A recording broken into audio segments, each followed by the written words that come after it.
श्री नीलकंठ वर्णी के स्वरूप में भगवान श्री स्वामी नारायण के वन विचरण की अद्वितीय कल्याणकारी दिव्य यात्रा।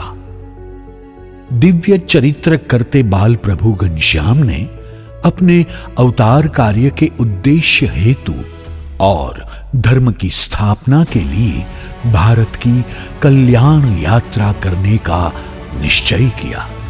माता भक्ति देवी और पिता धर्मदेव को दिव्य ज्ञान देकर उन्हें अक्षरधाम में निवास कराया और दुर्वासा के श्राप से मुक्त किया।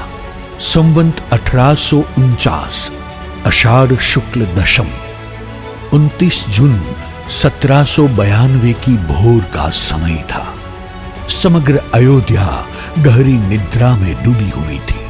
केवल दो आंखों में नींद न थी, वे थी बाल प्रभु घनश्याम की आंखें। ब्रह्म मुहूर्त में घनश्याम प्रभु ने अपना नित्य का परिवेश बदलकर सुख सुविधाएं त्याग कर त्याग के प्रतीक रूप तुमड़ी धारण कर ली।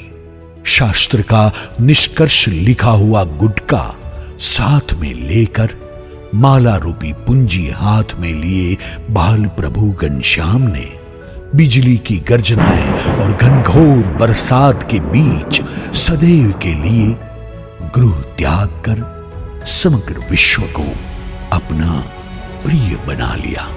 बाल प्रभु घनश्याम का त्याग था मुमुक्षुओं के कल्याण के लिए, विश्व को आध्यात्मिकता के सही मार्गदर्शन के लिए तथा तप, त्याग, तितिक्षा, संयम के आदर्शों की पुनः स्थापना के लिए। गृह त्याग कर बाल प्रभु घनश्याम सरयू नदी के तट पर पहुंचे तो जैसे मानो फूट फूट कर रो रहा आकाश मूसलाधार पानी बरसा रहा था। आंधी के साथ होती वर्षा और बिजली की गर्जनाएं वातावरण को भयानक बना रही थी। बड़े बड़े तैराकों की हिम्मत टूट जाए ऐसे सरयू के अफनते भयानक प्रवाह में घनश्याम प्रभु ने एक दृढ़ संकल्प के साथ कौशिक नाम के राक्षस द्वारा स्वयं को सौंप दिया।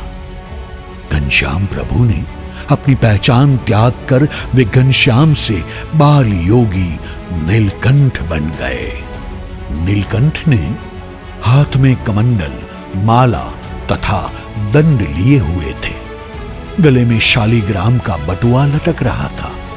उसके अतिरिक्त सुविधा साधन के नाम पर अन्य कुछ भी न था। न कोई साथ में था, न कोई मार्ग था। फिर भी नीलकंठ की गति तीव्र थी। दिन में भी सूर्य की किरणें जमीन का स्पर्श न कर सके ऐसे घने जंगलों में हिंसक प्राणियों की भयानक गर्जनाएं भी उन्हें डरा नहीं सकती थी और तूफानी नदियों का भीषण प्रवाह भी उन्हें रोक न सकता था।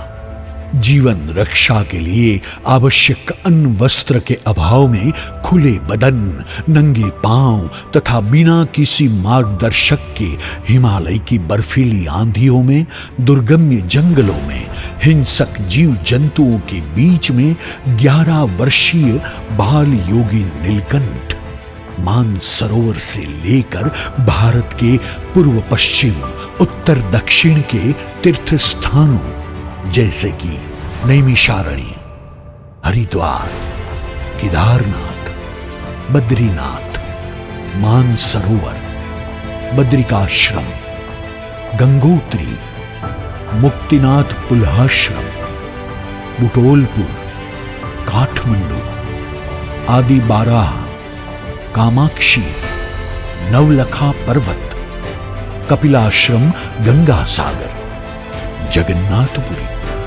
आदि कुर्म, वेंकटाद्रि तिरुपति, शिवकांची विष्णुकांची, श्रीरंगम, रामेश्वरम, मदुराई, भूतपुरी, कन्याकुमारी, आदिकेशव, पद्मनाभ, साक्षी गोपाल, गुरुवायूर, पंढरपुर, पुणे, नासिक, त्र्यंबकेश्वर आदि तीर्थ स्थानों में विचरण करते हुए गुजरात में सूरत, बड़ोदरा, वड़ताल, धोलेरा, भीमनाथ, भावनगर, गोपनाथ, महुआ, ऊना, जूनागढ़, पीपलाना, मांगरोल होकर जूनागढ़ जिले के छोटे से गांव लोज गांव में पधारे। वह एक ऐतिहासिक दिन था। उस दिन के प्रभात में एक अद्भुत चमत्कृति थी। संवत 1856 श्रावण कृष्ण छठ 21 अगस्त 1799 के प्रभात में नीलकंठ वर्णी प्रभु 12,500 किलोमीटर की भारत यात्रा करके लोज गांव में पधार के वन विचरण यात्रा की समाप्ति की। इस तरह नीलकंठ वर्णी प्रभु ने 7 वर्ष 1 मास और 11 दिन में मात्र 11 से 18 वर्ष की किशोर अवस्था में भारत के अनेक राज्यों के 250 से ज्यादा गांव और शहरों तथा चीन, नेपाल, बांग्लादेश आदि देशों में विचरण किया।